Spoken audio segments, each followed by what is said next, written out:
আবারও তোমাদের সাথে শেয়ার করতে চলে এলাম সপ্তমীর দিন রাত্রেবেলার কিছু ভিডিও। সপ্তমীর দিন তো ঠাকুর দেখতে বেরিয়েছিলাম আমি, বোন আর বর্মশাই আর অদ্রিত। সেই ভিডিওগুলোই তোমাদের সাথে শেয়ার করে চলো।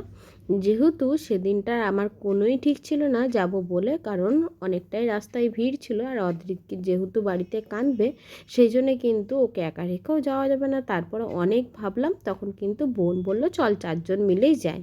যেহেতু 4জনে একসাথে ঠাকুর না দেখতে গেলে আমাদের কিন্তু আনন্দটা অনেকটা কম হবে, সবাই আলাদা আলাদা দিনই যাচ্ছি বলে।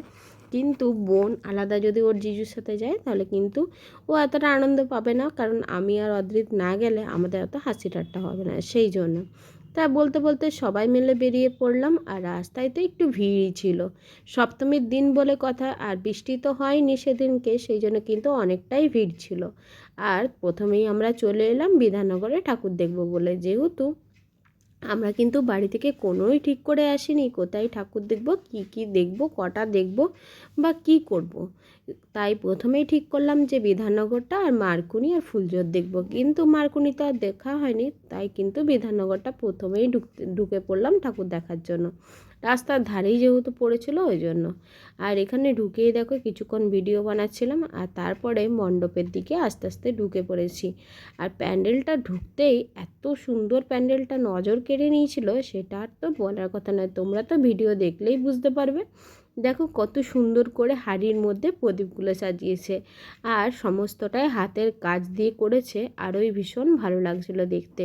তারপরে দেখো এতগুলো প্রদীপ দিয়েছে হাড়ির মধ্যে, দেখতে তো একদমই মানে চোখের যেন নজরটা পুরোই কেড়ে নিয়েছে। যদিও ওগুলো ব্যাটারি সিস্টেম, যেহেতু তার লাগানো ছিল ওই জন্যই আরও বেশি ভালো লাগছিলো। তারপরে এখানে প্রজাপতিটা দেখো কত সুন্দর করে সাজিয়েছে। আর এইখানে যে টিয়া পাখিগুলো সাজানো ছিল নিচের মধ্যে, সেইগুলো তো অদ্রিত টেনে টেনে বের করে নিচ্ছিল, আর ওকে কিন্তু অনেক বকাঝকা করার পরে সেই টিয়া পাখিগুলো হাত থেকে নেওয়ার পরে রাখা হলো। যেহেতু প্যান্ডেলের টিয়া পাখি সেই জন্য ওকে তো বলা হলো পরে আবার ওকে পাখি কিনে দেওয়া হবে, সেই জন্য এই পাখিগুলো রাখা হলো। তারপরে কিন্তু এখানে মণ্ডপের দিকে আস্তে আস্তে ঢুকে পড়লাম। ঠাকুরটাও কিন্তু অসাধারণ করেছে, দেখো একটা বাটারফ্লাইয়ের মধ্যে কি সুন্দর ঠাকুরটা সাজিয়েছে। প্রত্যেকটা ঠাকুর এত সুন্দর করে সাজিয়েছিল, দেখো ছোট্টর মধ্যে ঠাকুরটা ভীষণ ভালো করেছিল, তাই ঠাকুরেরও কিছুক্ষণ ভিডিও ফটো নিয়ে নিলাম। আর অদ্রিত তো কিছুতেই কোল থেকে নামবে না, যেহেতু ওর বাবা এসেছে, ওর বাবার কোল থেকে ও নামতেও চাইবে না, আর ওর বাবা ওকে নামাবে না। ওই করেই আমাদেরকে সব কটা ঠাকুর দেখতে হয়েছে এইভাবে। আর যে প্যান্ডেলগুলো ভিড় ছিল সেগুলো তো নিয়ে নিয়ে ঢুকতেও খুব অসুবিধা হচ্ছিল। তারপরেই দেখো এখানে বেরিয়ে পড়লাম, আর আমরা ঠিক করেছিলাম প্রথমে কিছুক্ষণ ফুচকা খাবো, আর অর্ধেককে গাড়ি মানে ও তো গাড়ি দেখলে কিছুতেই ছাড়বে না, তাই কিন্তু গাড়ি চড়বে বলছিল, সেটা করে নিলাম। আর ফুচকা খাওয়ার এক্সপিরিয়েন্স বলতে আমাদের সাথে খুবই বাজে হয়েছে, কারণ ফুচকাটা আগের দিনের বাসি ছিল, ফুচকাটা ভীষণ টক ছিল। তো আর কি করব, 10 টাকা করে খাওয়া হলো। তারপরেই কিন্তু আমরা চলে এলাম অন্য আরেকটা প্যান্ডেল দেখতে। এটা বিধাননগরের আরেকটা প্যান্ডেল, এখানে তো লাইটিংটা আরও সুন্দর করেছে। আর লাইটিংটা যেহেতু অনেকটাই দূর থেকে দিয়েছিল, লাইটিংগুলো দেখলেই বুঝতে পারবে কত সুন্দর করেছিল। আর এখানে যেহেতু অনেকটা বড় মেলা টাইপের বসে, সেই জন্য কিন্তু মেলাটাও ঘুরে ঘুরে দেখছিলাম।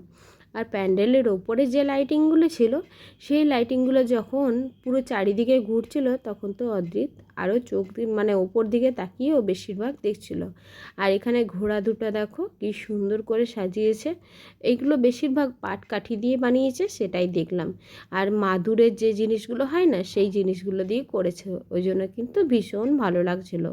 তারপরেই দেখো প্যান্ডেলে আস্তে আস্তে ভেতরে ঢুকলাম। এই প্যান্ডেলটাতে তো ভীষণ ভিড় হয়েছিল, এর থেকেও বেশি ভিড় হয়েছিল ফুলঝড়ে, কিন্তু সেটার থেকে এই প্যান্ডেলটা যেরকম মানে জায়গাটা যতটাই বড়, তার মানে এটা অনেকটাই ভিড় হয়েছে। আর এখানে শিকলগুলো করেছিল, দেখো শিকলগুলো ঝুলছিল, তো এত ভালো লাগছিল দেখতে। আর এই ওপর থেকে কি সুন্দর ঝুড়ির মধ্যে সাজিয়েছিল, প্রত্যেকটা জিনিস খুবই ভালো লাগছিল, ঝুড়ি কুলো সমস্ত কিছু দিয়ে করেছিল। তারপরে দেখো এখানে যেহেতু মেলাটা বসেছে, ওই দিয়ে তোমাদেরকে বললাম সেই মেলা একটু ঘুরে নিচ্ছিলাম। আর অদ্রিত আইসক্রিম পেলে ও কিছুই চায় না, ওই জন্য ও কিন্তু একটু আইসক্রিম খাচ্ছিলো, আর আমরা পিঠের দোকানে দাঁড়িয়েছিলাম, দুজন মিলে পিঠে খাচ্ছিলাম। বোন যেহেতু পিঠে খাবে না, তাই কিন্তু ও আইসক্রিম খেয়েছিল। তারপরে আবার দেরি না করে এই ফুলজোরে ঠাকুরটা দেখতে বেরিয়ে পড়েছিলাম, যেহেতু ফুলজোরে অনেকটাই ভিড় হবে আর প্যান্ডেলের থেকে রাস্তায় তো আরও ভিড় হয়। ফুলজোরের রাস্তাটা না পুরো মানে রোড সাইডের রাস্তা, ওই জন্য আরও ভীষণ ভিড় হচ্ছিলো। তাই আর দেরি করলাম না, এখানে বেরিয়ে পড়লাম ফুলজোরের দিকে। আর অনেকটা দূর থেকে এখানে লাইটিং দিয়েছে, দেখো প্রত্যেকটা লাইটিংগুলো এত সুন্দর নজর কাটছিল, ভীষণ ভালো লাগছিল। আর এই রোডগুলো যেন মনে হচ্ছিলো জিটি রোডের মধ্যে দিয়ে যাচ্ছে, যেহেতু লাইটিংগুলো দিয়েছে ওই জন্যই আরও ভীষণ ভালো লাগছিলো। তারপরে দেখো আস্তে আস্তে তো আমরা পৌঁছে গেলাম ফুলজোরে প্যান্ডেলের কাছে। আর জানো তো দুর্গাপুজোর সময় দুর্গাপুরের এই ফুলজোর, মারকুনি এই ঠাকুরগুলো বরাবরই আমরা ছোট থেকে দেখে এসেছি, মানে সব থেকে নামকরা ঠাকুর, সেই জন্যে কিন্তু বরাবর এগুলো দেখতে যায়। কিন্তু ফুলজোরের ঠাকুরের থেকেও আমার ভীষণ ভালো লেগেছে ওই যে বিধাননগরে ওখানে যে কুলো ঝুড়ি এসব দিয়ে করেছিল, ওই দুটো প্যান্ডেল আরও ভীষণ ভালো লাগছিলো। ফুলজোরও ভালো লেগেছে, সব জায়গাগুলোর থিমগুলো তো আলাদা ছিল, সেই জন্য কোনটা ছেড়ে কোনটা দেখব বুঝতেই পারছিলাম না। কিন্তু এখানে থিমের থেকেও ওখানটা আরও বেশি ভালো লেগেছিল। আর এখানে তো গ্রাম্য পরিবেশের মধ্যে করেছে, গ্রামে যেরকম মানে যেরকম কাজ করে, গ্রামে যেরকম ঘোরাফেরা সমস্ত কিছু নিয়ে প্যান্ডেলটা করেছে, ওই জন্য ভীষণ ভালো লাগছিল। আর এই যে বললাম তোমাদেরকে যে অদ্রিত গাড়িতে চেপেছিল, সেই জন্য কিন্তু ও গাড়িতে একটু চেপে নিয়েছিল। আর তারপরে দেখো আস্তে আস্তে আমরা প্যান্ডেলের দিকে ঢুকে পড়লাম। এখানেও কিন্তু সেই দড়ি, তারপরে যে সমস্ত পাটের জিনিসগুলো আছে সেইগুলো দিয়ে প্যান্ডেলটা করেছে, কিন্তু গ্রাম্য পরিবেশে যেরকম প্যান্ডেল হয় মানে আচরণ যেরকম হয় ঠিক সেরকমভাবেই প্যান্ডেলটা করেছে। আর সেগুলো আস্তে আস্তে দেখছিলাম। এখানে দেখো দড়ি দিয়ে কী সুন্দরভাবে সাজিয়েছে। আর প্রত্যেকটা দেখো এখানে কত সুন্দর ধান ক্ষেতের মতো লিখেছে, যে ধান ক্ষেতে যেরকম লেখা থাকে, তারপরে মানে ধান খেতে যেরকম হয় বা আরও কোথাও হয় সেরকমগুলো সমস্ত কিছু ভালোভাবেই সাজিয়েছিল।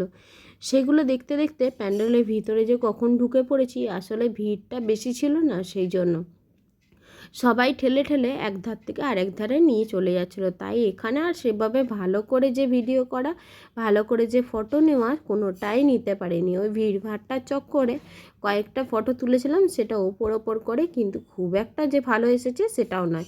আর এখানে তো দাঁড়িয়ে কোনো মানে যে ভালো করে জিনিসটা দেখবো সেটা তো একদমই হয়নি।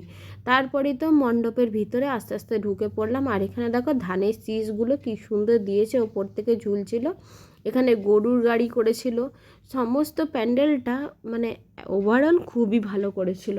প্যান্ডেলের নিয়ে তো কোনো কথাই হবে না।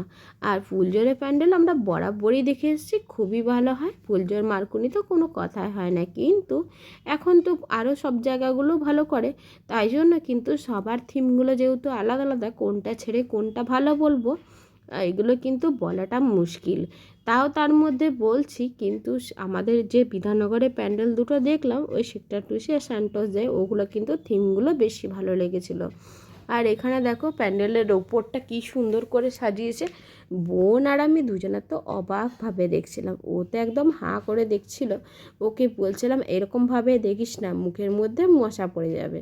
ওর সাথে একটু ইয়ার্কি করছিলাম, আমরা প্যান্ডেলে ঠাকুর দেখতে গেছি আর আমাদের একটু ইয়ার্কি ঠাট্টা হবে না, সেটা তো হতেই পারে না।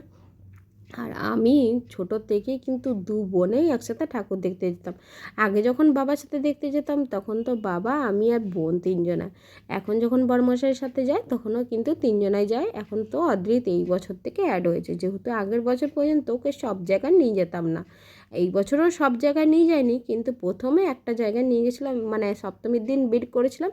তারপরে কিন্তু নবমীর দিন যখন ঠাকুর দেখতে গেছিলাম তখন আর নিয়ে যাওয়া হয়নি।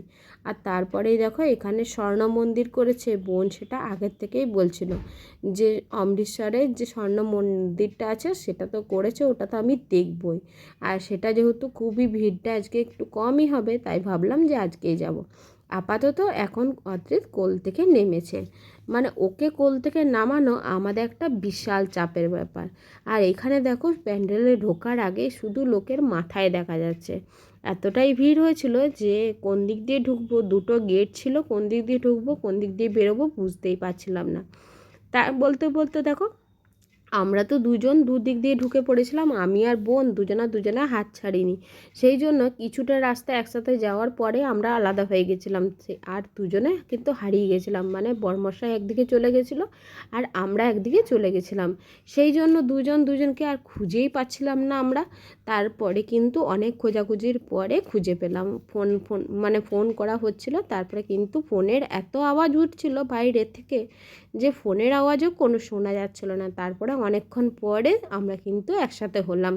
আর পুজোর দিনে এরকম হারিয়ে যাব না বা আলাদা হয়ে যাব না বা কোনো কিছু খাবার মিস্টেক যাবে না, এগুলো তো হতেই পারে না। পুজোর দিনে একাদ্রু এরকম হয়। তারপরে তো প্রচুর আমাদের খিদে পেয়ে গেছিলো, আর বোন আর বড়মশাই বলছিল আরও দুটো প্যান্ডেল দেখে তারপরে খাবো। আমি বললাম তোরা যদি প্যান্ডেল দেখতে যাস তোরা যা, আমি কিন্তু আমার যেখানে খাবি সেখানে আমাকে বসিয়ে দিয়ে যা, তারপরে তোরা এলে তখন না হয় অর্ডার করব। কিন্তু আমার যেহেতু অনেকটাই টায়ার্ড লাগছিলো, সেই জন্য কিন্তু বসে চলে এসেছিলাম ভূতের রাজা দিল পরে।